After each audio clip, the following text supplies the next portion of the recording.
C'est une Leçon voix de de vie. l'expérience qui parle à la jeunesse. Pas pour lui faire peur, mais pour lui transmettre ce que seuls les silences et les années enseignent. Lettre d'une grand-mère à sa petite-fille. Ce que le temps m'a appris sur les hommes et sur toi. Ma chérie, tu es jeune, belle, pleine de rêves. Tu crois que la vie t'attend, les bras ouverts. Et tu as raison d'y croire. Mais avant que tu n'y entres à cœur ouvert, laisse-moi te dire ce que moi, ta grand-mère, j'ai appris à la dure et que j'aurais voulu entendre quand j'étais toi. Le monde va vouloir que tu sois douce. On va t'apprendre à plaire, à sourire même quand tu veux crier, à être gentille pour ne pas faire de vagues. Mais ma fille, n'oublie jamais ceci. Tu n'as pas été créée pour être docile. Tu as été créée pour être vrai. Les hommes ne sont ni des ennemis, ni des sauveurs. Ils sont comme toi, blessés parfois, incomplets souvent. Certains te respecteront, d'autres te prendront pour un refuge, un miroir, une mère. Un homme peut t'aimer sincèrement et ne pas savoir te garder. Il peut t'admirer et vouloir te diminuer par peur que tu brilles trop. C'est pas toujours de la méchanceté. C'est souvent de l'immaturité. Mais c'est pas ton rôle de l'élever. Tu n'as pas à souffrir pour mériter l'amour. L'amour n'est pas une dette, ce n'est pas une guerre, ce n'est pas des excuses qui se répètent, des silences qui te déchirent, des je t'aime suivis d'absence. Ma douce, si tu dois te tordre pour qu'on t'aime, c'est pas de l'amour.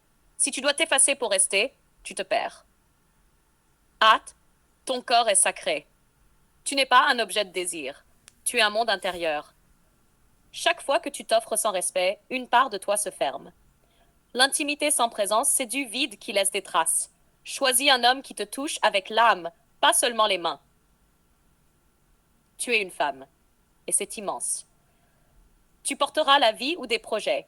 Tu pleureras des hommes qui ne méritaient même pas ton regard. Tu riras avec tes sœurs de douleurs partagées. Tu te relèveras 1000 fois, parfois seule. Et à chaque chute, tu seras plus puissante, plus lucide, plus entière.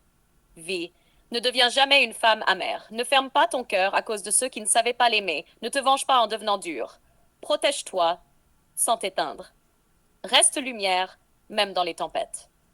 Z, ce que je te souhaite, pas un mariage de conte de fées, pas un homme parfait, mais un homme capable d'honorer la femme que tu es.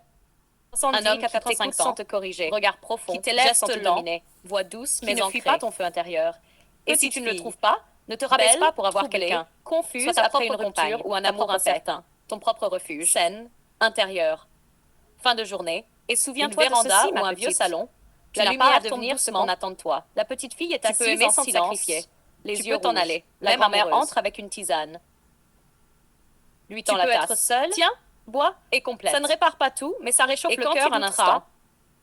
Relis cette lettre. Je pensais que c'était le bon, entends ma voix dans ton silence. Je croyais qu'il m'aimait, avec tout mon amour vraiment, et toute ma vérité, ta grand-mère. On croit tout ça, ma chérie.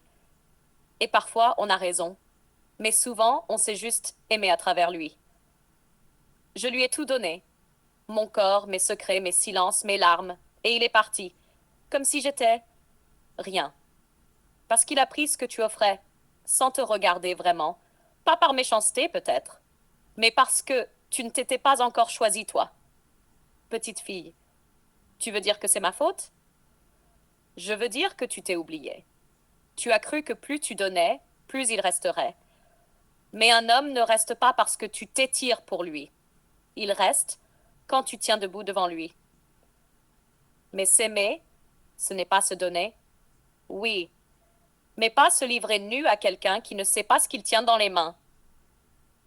Tu peux aimer, fort, mais jamais au prix de ton respect, jamais au prix de ton intuition. Ton cœur, c'est une offrande, pas une dette. Tu parles comme si tu l'avais vécu. Plus d'une fois, j'ai aimé des hommes qui m'ont détruite, doucement, avec de beaux mots, avec des silences pleins de vide, avec leur besoin d'être aimé, mais jamais prêt à aimer en retour. Tu as pardonné? J'ai pardonné? À moi, à la femme que j'étais, affamée d'amour, prête à tout donner, sauf à poser mes limites. Et un jour, j'ai compris, mieux vaut être seul que de se perdre dans les bras de quelqu'un qui ne te reconnaît pas. Silence. La petite fille regarde sa grand-mère. Ses yeux brillent de larmes, mais aussi d'éveil. Alors, qu'est-ce que je fais maintenant? Tu pleures, tu écris, tu marches, tu te regardes dans le miroir jusqu'à ce que tu te retrouves, et tu promets à la femme que tu deviendras, plus jamais je ne m'en dirai ce que je peux m'offrir moi-même. Et si je retombe encore,